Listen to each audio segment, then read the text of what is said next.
Alright, तो इससे पहले वाले वीडियो में हमने बात करी थी कि जब आपको डिसाइड करना हो कि किस वक्त आपको रिलेशनशिप छोड़ के जाना है, आपको ब्रेकअप करना है। अब हम इस वीडियो में बात कर रहे हैं कि जब कोई आपके साथ ब्रेकअप कर ले, आपको छोड़ के कोई चला जाए। तो एक बार में तो आप छोड़ के जा रहे थे लड़की को, होपफुली, और अब इस सिनारियो में, इस वीडियो में हम बात कर रहे हैं कि जब लड़की आपको छोड़ के चली जाए। Hello and welcome everyone, my name is Farhan Irfan Khan, welcome to the channel and don't forget to like, share and subscribe. तो बेसिकली दो तरीके होते हैं ब्रेकअप को हैंडल करने के। एक तरीका होता है देवदास वाला, मजनू वाला, ठीक है, कि पागल हो जाओ बिल्कुल ही, अपनी नस काट लो, जहर पी लो और फिनाइल पी लो और एसिड पी लो और क्या पीते हैं लोग, छत से कूद जाओ, खाना पीना बंद कर दो, बहुत ज़्यादा ड्रिंक करो। ज़्यादा समझदार वाला जो तरीका नहीं होता, वो वाला तरीका। और दूसरा तरीका होता है, वो होता है हमारा तरीका, समझदार लोगों का तरीका। मैं अपने आप को समझदार बोल रहा हूँ, कोई और मेरी तारीफ करता ही नहीं है यार, मैं क्या करूँ। बेसिकली आप जब ब्रेकअप हुआ ना, तो आप उससे पहले ब्रेकअप के लिए तैयार थे, आप उसके बाद भी रेडी हो, आप कंफर्टेबल हो, आप कंट्रोल में हो, आपको अपने ऊपर भरोसा है, आपके पास ऑप्शंस है और आपके पास वो माइंडसेट है जो आपको आपके इमोशंस को कंट्रोल करने में हेल्प करता है। आप ये सोच के नहीं घबराते कि मेरा ब्रेकअप हो गया, अब मैं क्या करूँगा। आप ये सोचते हो कि अब तो मेरा खुला सांड वाला टाइम है। आप हर जगह फ़ोन लगा के ये नहीं बोलते कि भाई ब्रेकअप हो गया, भाई रोना आ रहा है, भाई मैं क्या करूँ। आप ये नहीं करते, आप सिंपैथी नहीं ढूंढते, आप लोगों की अटेंशन नहीं ढूंढते, आप बैठकर अपने ऊपर सॉरी नहीं बोलते, आप अपने आप पे अननेसेसरी प्रेशर नहीं डालते, आप इनसिक्योर एंग्जाइटी फील नहीं करते, आप ये नहीं कहते कि वो रात अपन ने 2 बजे तक पिया, वो नहीं करते। आप सही अप्रोच लेते हो, आप प्रैक्टिकल अप्रोच लेते हो, आप वैल्यू प्रोवाइड करते हो, आप टेबल पे कुछ ना कुछ लेके आते हो। बेसिकली आप जो भी डिसीजन लेते हो, जो भी आपकी लाइफ में होता है, जो भी आप चूज करते हो, वो आप अपने ऊपर विश्वास करके, अपने सेल्फ बिलीफ पे, अपने ऊपर कॉन्फिडेंस से, अपनी एबिलिटी से कि आप वैल्यू प्रोवाइड कर सकते हो। आप एक वैल्यूबल प्रोडक्ट हो, आप एक high quality high value product हो, आप एक वैल्यूबल एसेट हो। आपकी वैल्यू है, आप वो वैल्यू ऑफर करते हो। आप इसे नहीं तो किसी और को ऑफर करोगे। आपके पास वैल्यू है, आप एक वैल्यूबल चीज़ हो, आप एक वैल्यूबल इंसान हो। तो जस्ट बिकॉज के आपकी गर्लफ्रेंड आपकी वैल्यू रियलाइज नहीं कर रही है, तो ये सोचो कि मैं अपनी वैल्यू कैसे बढ़ा सकता हूँ, कैसे मैं इस रिलेशनशिप में, देखो हर रिलेशनशिप में ना ट्रेड हो रही होती है, हर सिनारियो में, हर एंगल में। जब भी एक ह्यूमन दूसरे ह्यूमन से इंटरेक्शन करता है तो वो ट्रेड कर रहा होता है, उसे कुछ ना कुछ चाहिए, तुम्हें कुछ ना कुछ चाहिए। तो टेबल के 2 तरफ लोग बैठे हैं, इस तरफ मैं बैठा हूँ, उस तरफ वो बैठी है। तो ये देखो कि उस टेबल पे मैं क्या लेके आ सकता हूँ, मैं अपनी वैल्यू कैसे इंक्रीज कर सकता हूँ। और अगर टेबल पे वैल्यू इंक्रीज करने के बाद भी तुम्हारी जो गर्लफ्रेंड है वो तुम्हें नहीं चूज करे, तो उसका लॉस्ट है।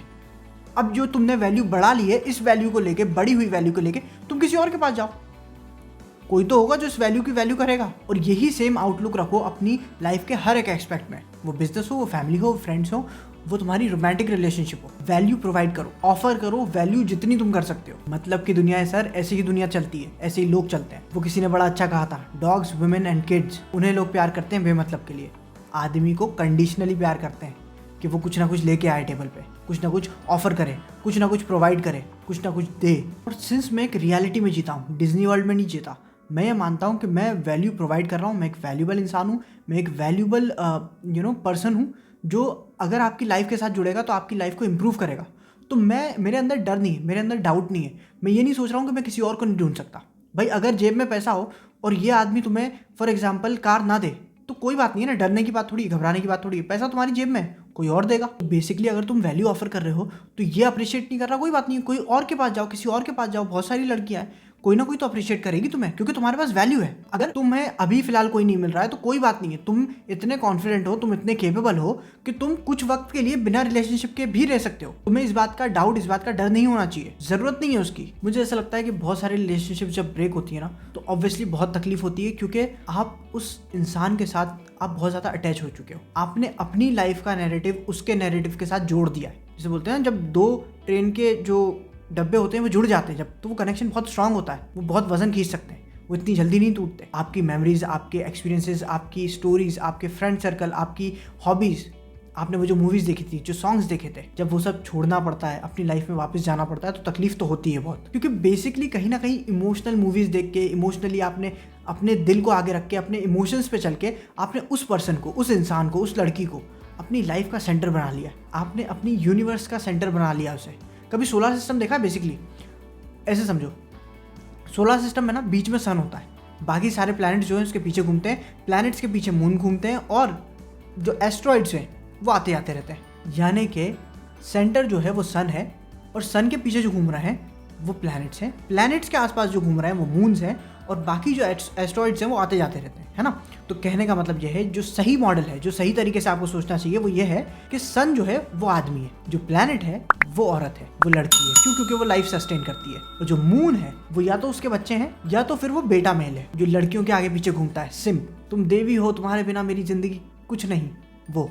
लेकिन सन ऐसा नहीं होता। कल अगर कोई प्लैनेट खत्म भी हो जाए तो सन को कोई फर्क नहीं पड़ेगा, लेकिन अगर सन खत्म हो जाए तो सारे प्लैनेट्स को फर्क पड़ेगा। तो तुमने गलती ये करी है कि तुमने सन उसे बना दिया है और अपने आप को प्लैनेट बना दिया, इसलिए तकलीफ ज्यादा हो रही है। अच्छा, ये तो एक वजह हुई। दूसरी एक और वजह है, पता क्या है? वो बड़ी स्ट्रांग वजह है। तुमने देखा है जब किसी और लड़की से तुम बात करते हो और उसका बॉयफ्रेंड तुम्हें देख लेता है, खासतौर पर इंडिया में होता है, वो जिसे कहते हैं ना इंडियन मैन मेंटालिटी, वो जो चीज है ना, वो बेसिकली ये है कि अगर आप किसी की गर्लफ्रेंड से बात भी कर लोगे ना तो वो बर्दाश्त नहीं कर पाएगा। अगर आप किसी की गर्लफ्रेंड भी नहीं, अगर वो उसे पसंद करता है और तुम उसे बात करो, उसे देखो भी, तो वो बर्दाश्त नहीं कर पाएगा। अगर उसका ब्रेकअप हो जाएगा तो वो बर्दाश्त नहीं कर पाएगा। पता है क्यों? इमोशनल अटैचमेंट तो है, वो तो है। जो लड़के लड़कियों के कहने पे या लड़कियों की वजह से दूसरे लड़कों को मारने पहुंच जाते हैं ना, उसकी वजह, एक वजह तो है कि आपको प्यार करते हैं वो तो ठीक है, वो तो उससे प्यार करता है लड़की से, ठीक है, मान लिया।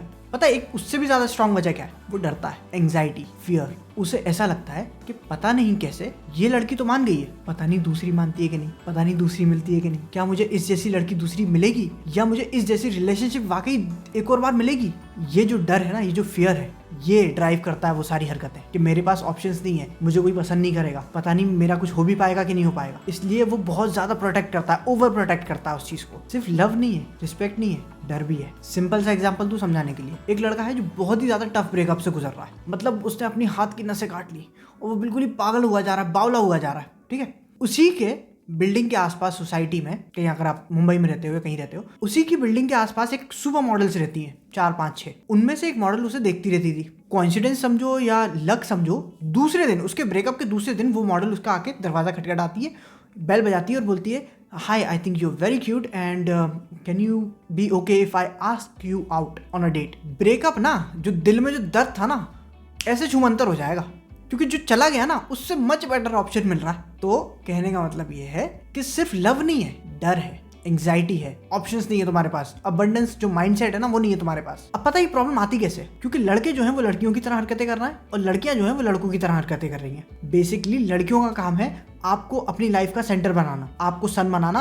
खुद को प्लैनेट समझना और आपके पीछे पीछे घूमना। लेकिन हो ये रहा है कि लड़के जो हैं वो लड़कियों को सन मान रहे हैं और खुद को प्लैनेट मान रहे हैं। बेसिकली इमोशनली चीजों को देखना, इमोशनली ओवरचार्ज हो जाना लड़कियों का काम है कि मैं तुम्हारे बिना जी नहीं सकती। लेकिन बॉलीवुड देख देख के जो हम बड़े हुए हैं ना, तो अब हम वो काम कर रहे हैं, जबकि लड़कियों का काम था ये करना और लड़कों का काम था प्रैक्टिकल होना लाइफ में। इसलिए आप देखोगे कि बॉयज़ जो हैं वो इमोशनल गाने सुन रहे हैं, रोमांटिक गाने सुन रहे हैं, बड़े ही रोमांटिक हुए चले जा रहे हैं, और लड़कियां जो हैं वो कह रही हैं कि मैं अगला कौन सा कोर्स कर लूँ, कौन सी डिग्री ले लूँ, कहाँ जॉब मिल जाएगी मुझे, कहा क्या मैं और कैसे कर सकती हूँ, कैसे मैं पैसा कमा सकती हूँ, ठीक है मैं जीन्स भी पहन लूँगी, मैं थोड़ी और रफ बात करूँगी, थोड़ी और जो है गुस्से में बात करूँगी, थोड़ी और बदतमीजी से बात करूँगी। तो लड़कियाँ जो हैं वो लड़के बनी जा रही हैं और लड़के जो हैं वो लड़की बनने की कोशिश कर रहा है, जो कि दोनों के नेचर के अगेंस्ट जा रहा है। इसलिए कंफ्यूजन है, इसलिए आप हैप्पी नहीं हो, इसलिए प्रॉब्लम्स आ रही हैं आपकी लाइफ में, क्योंकि जो आप हो वो आप बनना नहीं चाहते, उसकी तरह आप एक्ट नहीं करना चाहते, और जो आप नहीं हो उसकी तरह आप एक्ट कर रहे हो।